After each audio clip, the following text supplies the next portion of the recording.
এবার কিন্তু আকাশ পথে বল যাবে সীমানার বাইরে। Over boundary, first over boundary of the innings.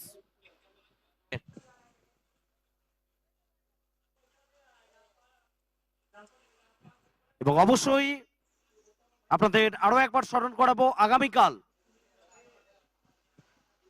SD Gupta leather ball T20 cricket টুর্নামেন্টের ফাইনাল ম্যাচ। সাকিবুল গানি ফুল শট খেলেছেন, এটাও মাঠের বাইরে যাবে 6 রানের জন্য।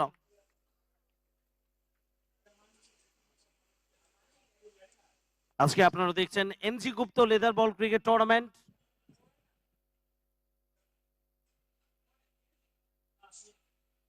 আগামীকাল দেখবেন এসডি গুপ্ত লাইভ আসছে এ প্লাস স্পোর্টসে।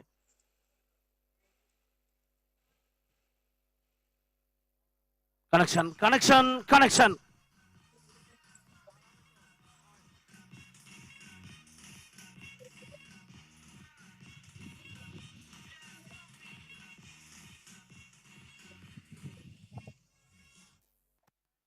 একেবারে ডিপ এক্সট্রা কভার অঞ্চলের উপর দিয়ে সীমানার বাইরে।